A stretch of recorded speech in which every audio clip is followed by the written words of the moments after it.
Fala galera, aqui é o Paulo Aragão falando, sejam todos bem-vindos ao Giro Bitcoin, esse podcast diário que vai te informar no menor tempo possível sobre as últimas notícias que agitaram o mercado cripto mundial. Para começar o episódio de hoje, sexta-feira, dia 18 de julho de 2025, cada unidade do Bitcoin está custando ali aproximadamente $117.500, com uma queda nas últimas 24 horas de 1%.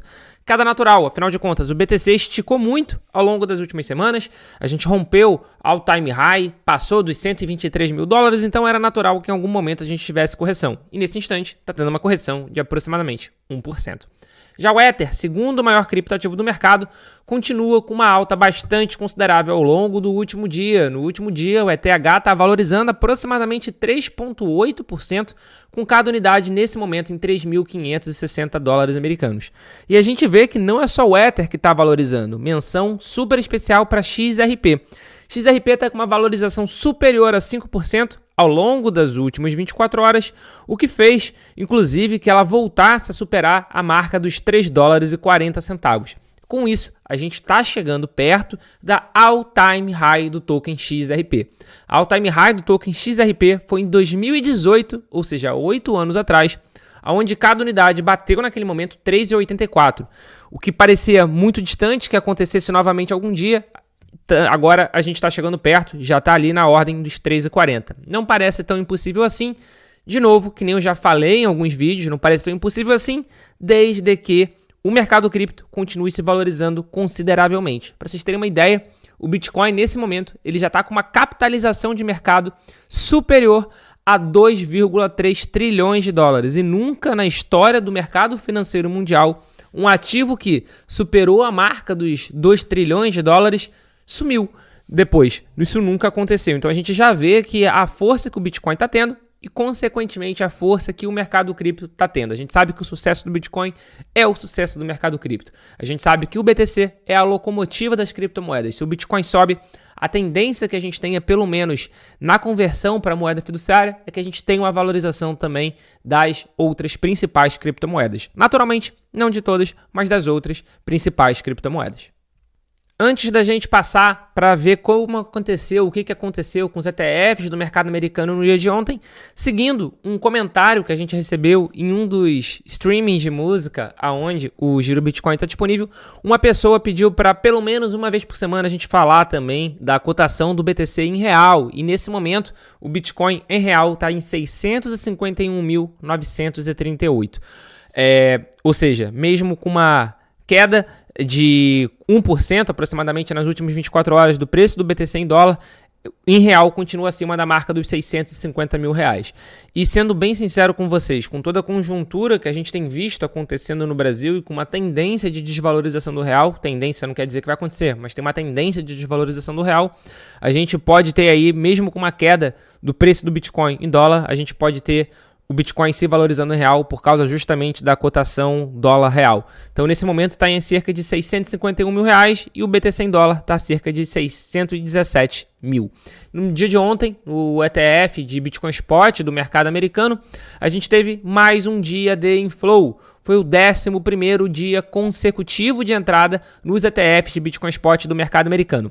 Foi um inflow de 4.178 BTC, naturalmente liderados pela BlackRock com 4.168, ou seja, grande parte da entrada foi sem sombra de dúvida graças à BlackRock, que continua quebrando recordes dia após dia. Nesse momento, ele já tem sob gestão 731 mil unidades de BTC.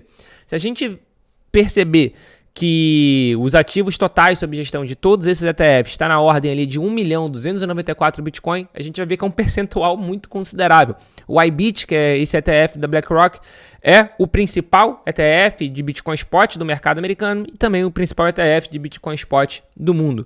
Bem como o ETF de Ether Spot da BlackRock também está se tornando o principal ETF de Ether Spot do mundo. No dia de ontem, somando todos os ETFs de Ether Spot, a gente teve uma entrada, um inflow de 178.606 ETH, o que em dólar americano deu $602 milhões. É o segundo dia mais forte desde o início da negociação desse produto no mercado americano. Só perde para anteontem, olha que curioso.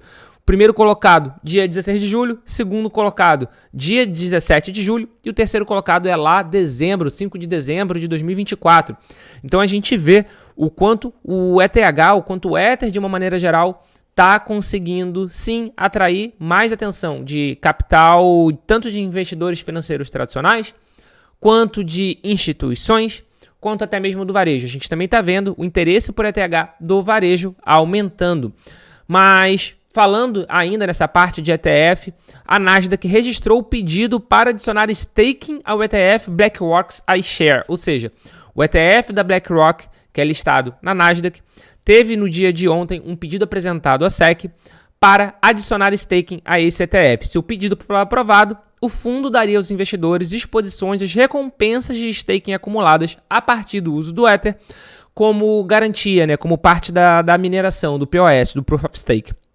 Vale ressaltar que isso tinha sido uma solicitação no momento inicial, antes da aprovação da SEC, ainda na diretoria do Gary Gensler, só que a SEC naquele momento tinha falado que só aprovaria os ETFs caso isso fosse retirado. Tinha sido uma solicitação expressa da SEC. Isso aconteceu.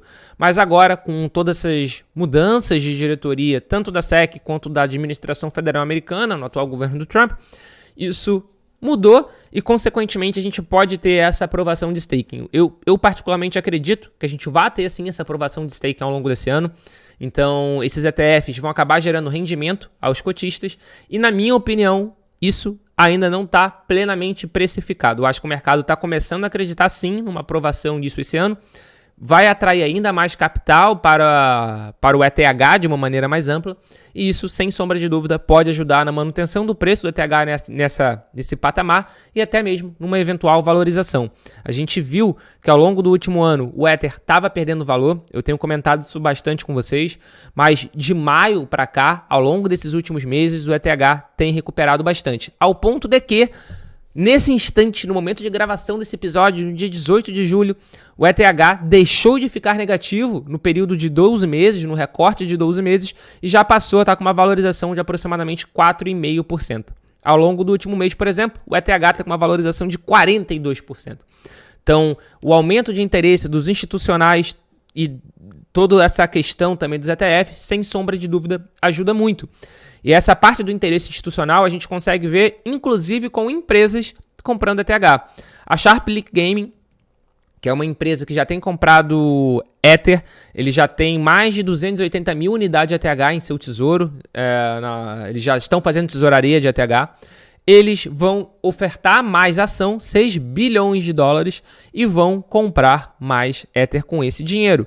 Então, a aquisição de ETH continua, já são a maior detentora corporativa de ETH, e eles sugeriram que pretendem manter 1 milhão de ETH pelo menos em sua tesouraria. Então, se a gente considerar que eles já têm 280 mil ETH, no valor aproximado de 515 milhões, a gente vai ver eles acumulando, 515 milhões de dólares, claro, a gente vai ver eles acumulando ainda mais Ether. Afinal de contas, eles querem ter 1 milhão e eles só têm, entre aspas, nesse momento, 280 mil.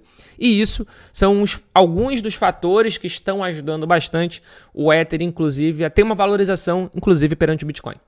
Dando prosseguimento ao episódio de hoje e falando agora sobre a questão da Crypto Week, da Semana Cripto nos Estados Unidos, foi algo, de fato, recheado de emoções. A gente teve, em um primeiro momento, os projetos de lei que versam sobre criptomoedas não passando na Câmara Americana, presidente Trump entrando no circuito, destravando as negociações, depois sendo aprovado e, de fato, no dia de ontem, foi aprovado pela Câmara dos Estados Unidos os 3 projetos de lei, especialmente o Genius Act e o Clarity, e também a questão do anti-CBDC, que é um outro projeto de lei que versa sobre a proibição de emissão de uma CBDC pelos Estados Unidos, dessa moeda digital emitida pelo Banco Central, que aqui no Brasil a gente está fazendo, que é o Drex, apesar do Banco Central estar mudando o nome, falando que não é uma CBDC, é sim uma CBDC, é uma moeda digital emitida pelo Banco Central, esse é o conceito.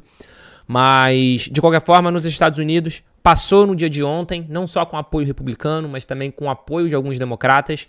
Para vocês terem uma ideia, o Clarity teve a aprovação de quase 80 democratas, e o Genius Act, que é o que versa especificamente sobre stablecoin, teve a aprovação de mais de 100. Isso foi aprovado e agora vai para a mesa do Trump para ser sancionado. Inclusive, a gente está com a expectativa disso acontecer ao longo do dia de hoje, ao longo desse dia 18 de julho, a gente tem essa sanção presidencial, onde isso vai entrar em vigor. E o Genius Act, especificamente, que é esse projeto de lei que versa sobre a regulamentação das stablecoins de dólar americano, tem algumas características que a gente precisa levar em consideração. Como, por exemplo, passou, mas um dos pontos é que essas emissoras de stablecoin com valor acima de 50 bilhões de dólares precisam fazer auditoria anual e lastro total em dólares ou ativos líquidos semelhantes. Então, é bem interessante. A Circle, que é uma empresa que é emissora da USDC, que é uma empresa americana, listada na Nasdaq, inclusive, vai ganhar provavelmente um pouco mais da fatia do mercado americano com isso. A gente precisa acompanhar de perto qual vai ser o movimento da Tether, da USDT, porque eles, inclusive, podem lançar uma stablecoin focada no mercado americano propriamente dito. Então, isso vai mexer um pouquinho com o jogo das stablecoins no mercado mundial. Tether, que nesse momento é o quarto maior criptoativo do mundo, é a maior stablecoin disparado, com uma capitalização total de 160 bi, quase 161, e a USDC é o sétimo maior criptoativo do mundo, segunda maior stablecoin global, e tem uma capitalização de mercado, vocês vão reparar que é bem inferior à capitalização da USDT. Ela tem uma capitalização de 64,4 bi, ou seja, 160, quase 161, para 64,5. Então, vamos ver o que vai acontecer agora, porque pode ser que a Circle com a USDC ganhe um pouco mais de tração, ganhe um pouco de participação, uma participação maior no mercado, agora, pelo menos nesse momento inicial da sanção do Genius Act. E esse foi o Giro Bitcoin de hoje. Muito obrigado pela sua companhia. Se você está escutando a gente por algum streaming de música, algum serviço de música, pelo YouTube, tanto faz. Meu muito obrigado. Se inscreve no canal, passa a seguir o podcast. Dá uma avaliação aqui pra gente, dá 5 estrelinhas, deixa o seu like, dependendo da plataforma. Engaja, comenta, porque isso ajuda com que cada vez mais pessoas conheçam o nosso trabalho, cada vez mais pessoas conheçam o Giro Bitcoin. Novamente, muito obrigado a todos vocês. Tenham um excelente final de semana e a gente já volta no próximo episódio, na segunda-feira. Valeu!